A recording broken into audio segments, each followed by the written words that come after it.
I'm back in here, and I have gotten it, the boards, most of the boards down to here, and all this is cleaned out. We got the file cabinet out, and so I am about at the point now that I need Daniel. I got that as far as I can go, and so yeah, I'm pretty happy with what I got.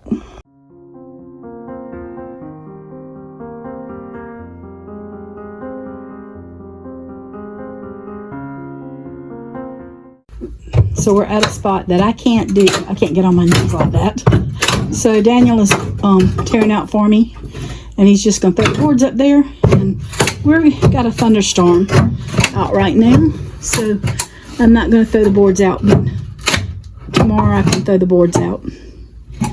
So he's doing that pretty fast for me, and I really appreciate it. Can't hear what I'm saying because he's got his earplugs in. I hear you. Oh, you do hear me?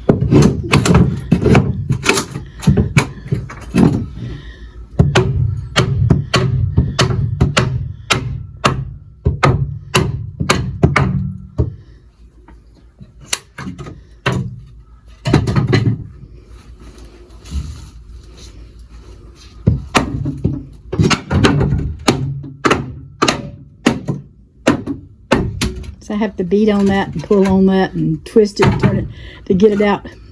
That's the luxury of having a man's strength. Oh, the broom's going to fall behind you if you don't watch it.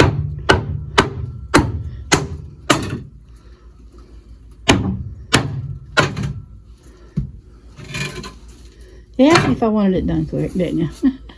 Yep.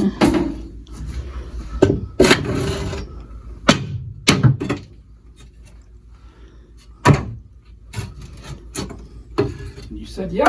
Yep.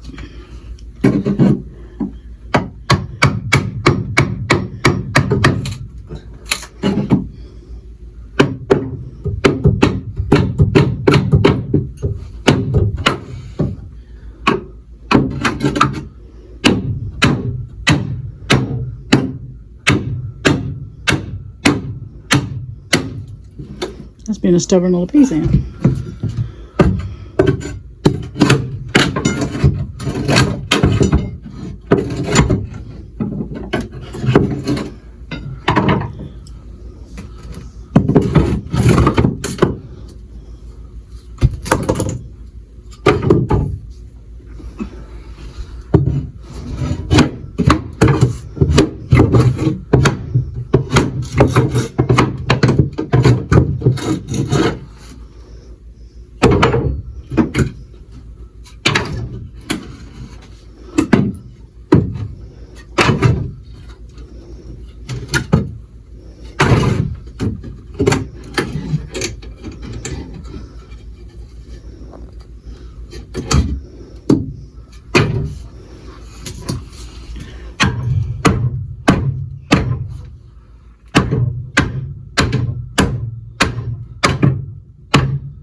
Wow, boy, it is hot out here.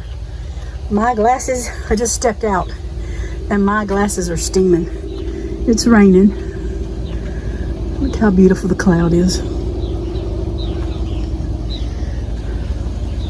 So Daniel was able to get some more limbs up, so I should be able to cut this weekend. We still got some more trees.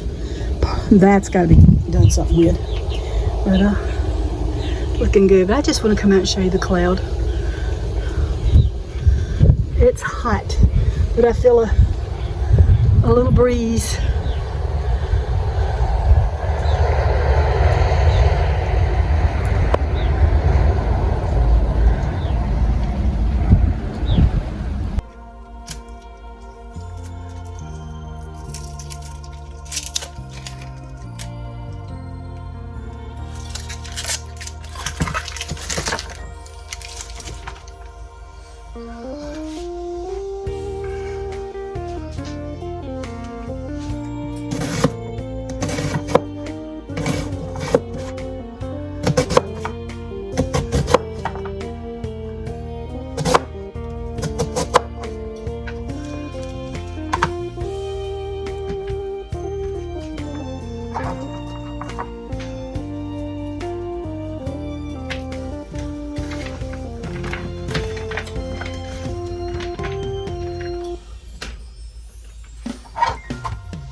So that's what his lunch is looking like. Sausage, peppers and onions, and a few little potatoes. Hey y'all, welcome to the back porch. I just thought I would come and give you a little update on what's going on. So today is Tuesday, but Saturday we got out here and worked in the yard and got all the limbs up. The only thing we got to fix in here is he's got those pipes that he's got to fix. And but he got all these limbs up and I was able to cut grass.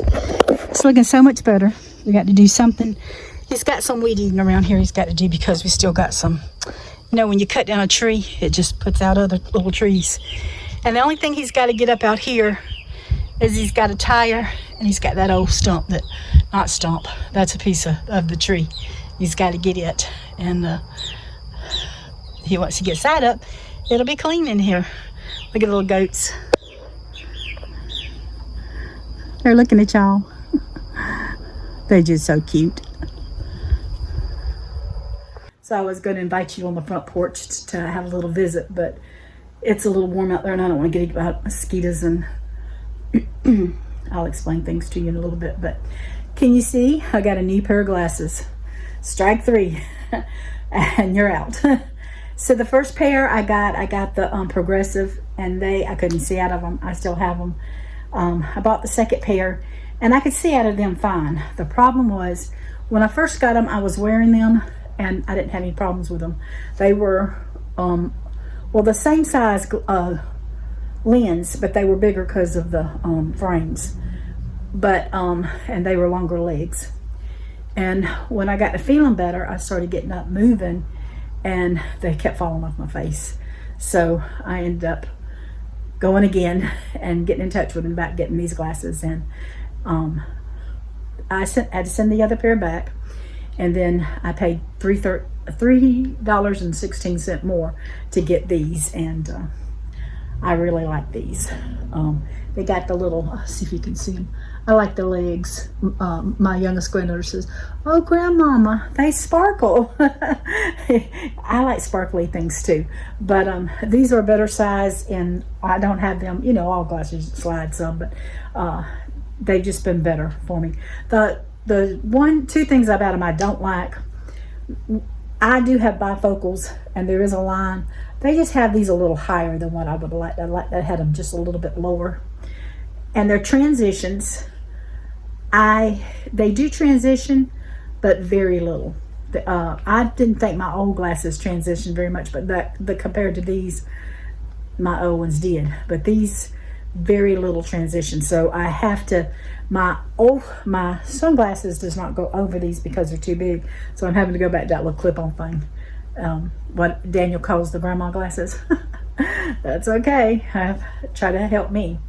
So this is iBuyDirect is where I got my glasses, and it took me 3 times to get the ones I like. So, but I do like these, and so these won't be going back. So I'm very happy with that company. They're very nice and very helpful.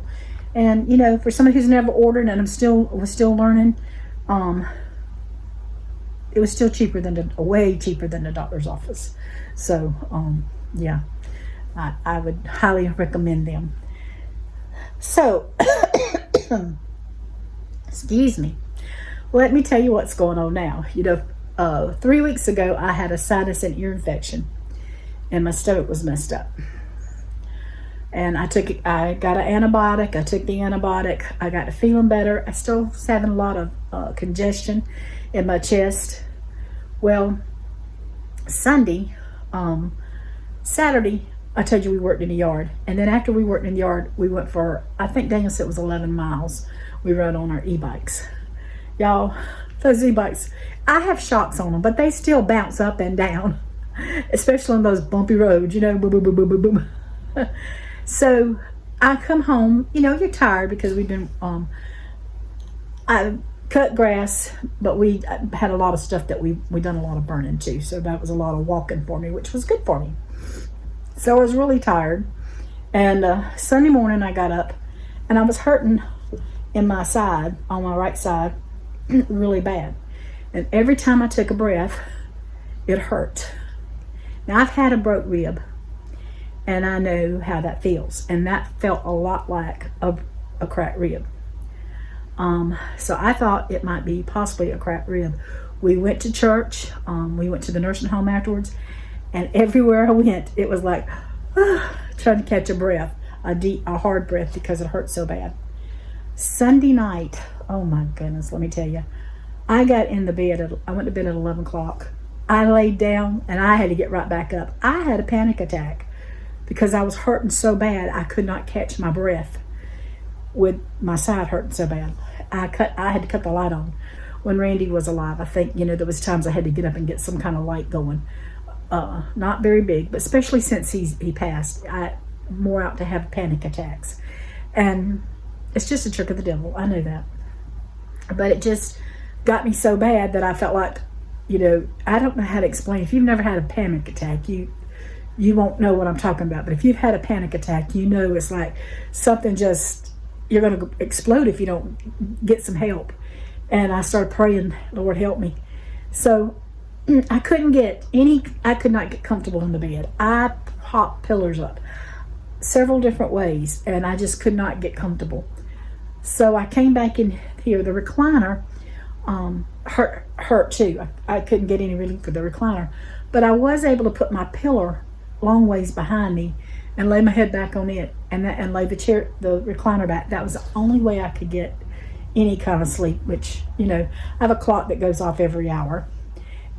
So a lot of times you hear that. And then, you're not in your bed, and there's more lights on in the living room than there is my bedroom's dark. And so you just got a lot more lights and stuff. And then there's sounds from the road and stuff. So there's a lot less sleep because of that. So the next day I get up, I'm still hurting on my side. Still, every time I take a deep breath, it hurts. And I'm thinking, okay, this is very possible. From riding that e-bike, I could be cracked a rib. Well, yesterday evening, all of a sudden, it quit hurting on my side and went into my back. And it was hurting. And I said, okay, that's not a rib. I wonder if I got pneumonia. Because that was on my mind too. So last night, I was able to sleep in the bed, but I couldn't lay on my right side because it hurt. And finally, in the morning hours, I was finally able to get on my right side, but I had to sleep on the left side most of the time. And I did sleep in the recliner some. So I got up and I called Andrew, because Randy and Andrew both had pneumonia. And I said, Andrew would probably know how it felt more so than, I can't call Randy. So I just called Andrew. And I asked him, I said, Andrew, did you hurt in your back? He said, yes. I said, sharp pains? He said, yes. He said, Mom, you got to go to the doctor. He said, and they're probably going to have to do an x-ray on you to make sure, to see if it's pneumonia. So I got on the phone. Leah was trying to help me. We found a doctor. I needed one that was going to do x-rays. The one that I called, the town where we usually go, where Daniel went a few weeks ago when he got sick, they didn't have x-rays. They would look at you, and then if they send you somewhere, they were going to send me an hour and a half away just to do an x-ray. And I said, nah, it's a little bit too far for me. So we got talking, and we found one that was closer. And so that's where I went. And she listened to me breathe, and she told me, she said, well, you don't have pneumonia, but you got bronchitis. So I guess from, the sign, I still have my cold in my eye. I still got the congestion. Now I'm coughing more. Sometimes my throat hurts. Sometimes my ears hurt. I'm raw in here, and then my back and the sides, everything was hurting. So it's bronchitis. So I left there and went and got some medicine, and so I'm taking medicine. So I went from a sinus infection and ear infection to bronchitis. So I said, I guess, even though I was on an antibiotic, it was still stirring in there and cooking and baking, and it turned into bronchitis. So that is a very painful thing as well. I know pneumonia is very painful, but bronchitis is very painful too, because it takes, you don't know how much you breathe. I get up and I get moving, and I get short of breath because it starts hurting. But when I have to take a deep breath, it really feels like somebody's in there stabbing with a knife. So, but anyway, that's what's been going on. I had planned this week, some friends at church have some youngins, and they had to go out of town for just a day. And I was supposed to watch their kids and the little baby. And they have 11-year-old, 8-year-old, I think he is, or 9-year-old. He might be 9. And then they have a 4-month-old. And I was going to watch them, and the grandkids was going to come over and play with them, and they were going to spend the night. And anyway, I had to cancel. I didn't cancel. I called her. I said, they said it's not contagious. They said that bronchitis was not contagious. And so she said, well, you need to heal. She said, I'm going to take the baby with me, and I'll get somebody at church. You know, there's some ladies that she could ask to watch him. And she said, it'd be no problem. I said, well, I said, I hate to, but, you know, I did feel really bad because I felt rough in my body, and I felt rough in my mind because I was looking forward to watching the youngins. I had plans. The whole family was going to come over, and we were going to eat hamburgers Thursday night with the kids and the baby, but that got canceled. So